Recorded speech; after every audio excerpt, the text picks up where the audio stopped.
Well, this is kind of an impromptu garden tour today. I am at the home of Thomas Gilcrease, which is right near the Gilcrease Museum in Tulsa. And this has just a fabulous garden attached to it. Now, I'm just going to kind of circumnavigate this garden. The host just dropped me off. It's a very windy day, so hopefully you can hear me. But this garden is truly incredible. I haven't been here in years, I think, and I should have done my homework, but as I said, this is very impromptu. We're just kind of driving around Tulsa and seeing some of the beautiful spots here.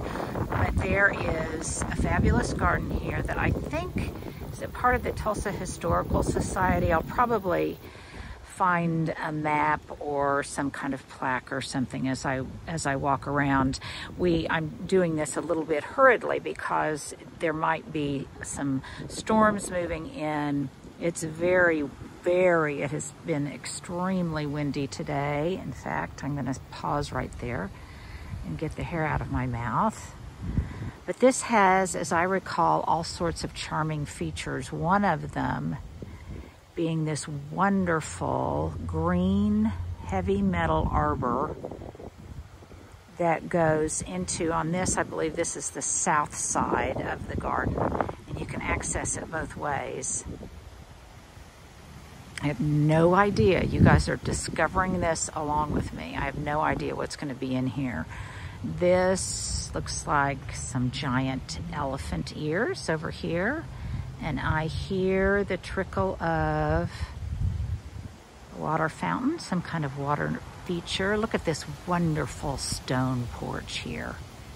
Now, for those of you who aren't familiar with really the climate and the geography, Tulsa is northeast of Oklahoma City, and it's really got what I consider to be a far less harsh growing environment. They get a lot more rain up here. It's much more hilly, and it's just a little bit more benevolent of a place to garden. Here is the porch, wonderful stone steps, great pillars that goes up to what looks like a second story porch. Apparently recently they have had music on this porch.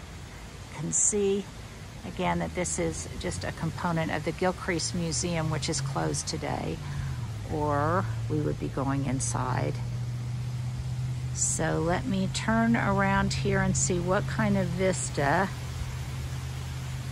we have out here. So here is a wonderful fountain in the center with a view that looks down. Tulsa is very hilly, and this looks down into the valley. One of the beautiful things about some of these grasses and such is the way that they blow in that Oklahoma wind. Some purple sweet potato vine. Now here's something I noticed right off. You can see there is what looks to be a Crimson Queen Japanese maple there in a very exposed location. In Oklahoma City, that would have just been tattered and fried. But again, it's not quite as harsh up this way. The trees are larger. It's not considered part of, I guess, that prairie cross timber that we're in Oklahoma City. Here is looking through that arbor we came in the opposite direction. There's brick paths. Love, love, love this fence. So we'll just kind of circumnavigate. It looks like purple foliage was the thematic for this year. In coleus, and their grassy plantings. Looks like ahead there is wisteria. Here is a Harry Lauder's walking stick. That contorted, beautiful branching habit it has. And this is a rather massive one. When I moved into my home, there was a rather massive one on the west side of the house that, after being there for a very long time, finally succumbed to the elements. Looks like there's some Salvia ferencia down here, and they had some profusion zinnias. Probably not unlike where you are, the growing season is definitely winding down. Now, one thing we've noticed, we were just at the amazing gathering place on Riverside in Tulsa, which is one of the most phenomenal places I've ever been. And once I know the particulars about it, I just know it was a very, very, very, I think my husband said, $500 million enterprise up here in Tulsa. I'm sure they are just incredibly proud of it. But we came up here just for the day without really having a plan, just to kind of get out of the house. And we're seeing the sights. It's been a while since I've been to Tulsa, and it's less than 2 hours from Oklahoma City. Here's a wonderful alley, and I love the features on this fence and these posts. Now let's see if we look back towards the house. What an incredible house this is, by the way, you guys. It's got a green tile roof, massive, massive porches, quintessentially Oklahoma. Look at this fabulous oak tree here.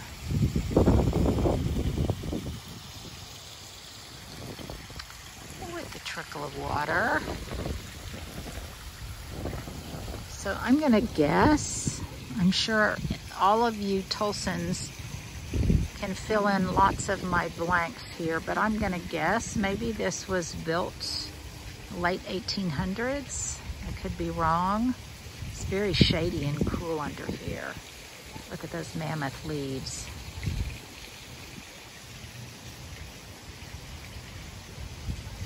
And those look like they're pop-up chairs or something interesting. Definitely, if you are growing wisteria, you need a very formidable, sturdy fence like this heavy metal fence right here, because look at the size of the trunk of this wisteria. I can't imagine what it must be like in the springtime when it's in bloom. Hopefully it flowers. But that gorgeous sumac. The sumac has been brilliant. That's what I started to say earlier at the gathering place. The sumac and all of the natives, the plantings there are just incredible. I was almost overwhelmed. I'm going to have to definitely go back and spend much time there looking into the plantings. Fabulous rugosa roses, beautyberry bush, lots and lots of natives.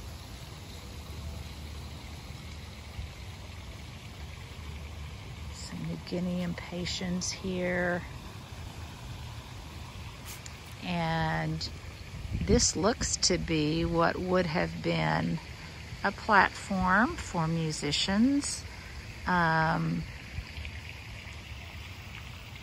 the view down into the valley, which is now a subdivision, you can see Tulsa in the distance. But this is situated high on a hill. Reminds me a little bit of the placement at Monticello. If you're in this area, you really need to come back and see this sweet little garden. It's not very large, and what's interesting to me is it seems so much smaller than last time I was here. Lots of coleus. And I love the simple layout of the design, but the path, the brick and stone path, really frames the entire perimeter of the space. And I like just the simple shape of the bed lines. And it doesn't help having these statuesque trees here. Look at this crepe myrtle. Now, how this crepe myrtle is still here after we had that Arctic blast in Oklahoma City, I'm not sure. But oh my word, look at those glorious trunks and the bark on those trunks. Truly, truly beautiful. Looks like some cotoneaster growing under here.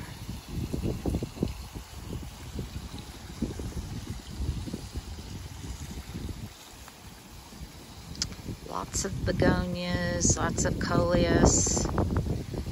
There's some purple pygmy barberry. Really like this color scheme. Increasingly, I am fascinated with different planting schemes because one day I will be in a different garden.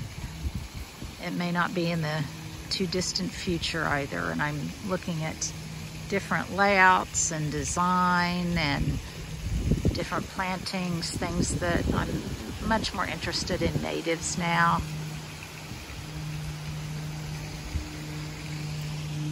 Looks like a blood good Japanese maple here.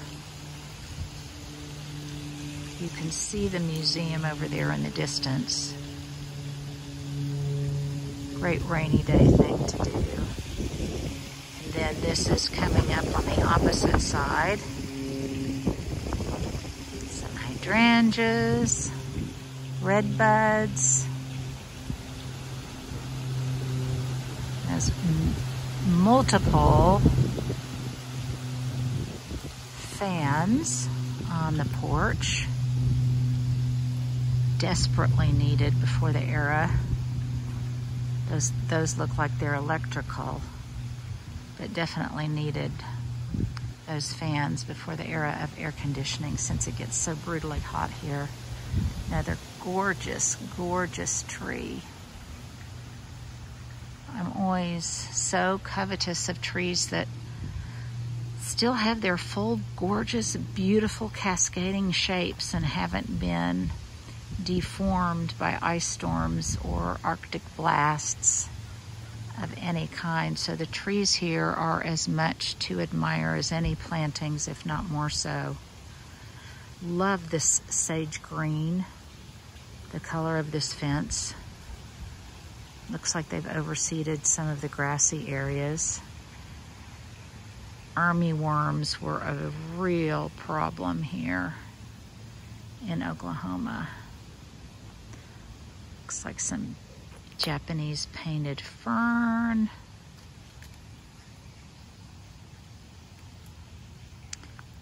Walk around this way to the drive and the porte-cochere, the overhang, the stone railing. All of these features are just swoon-worthy. Even, I mean, look at just the old grate down here. Isn't that a marvelous pattern on that grate?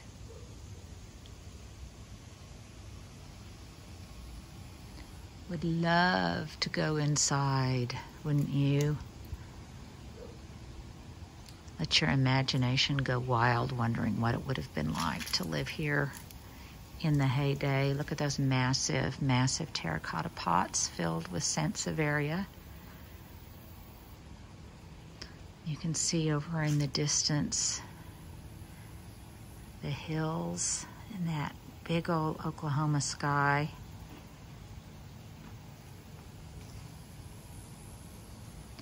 So I'm on the opposite side of the house now. I've pretty much completely walked 360.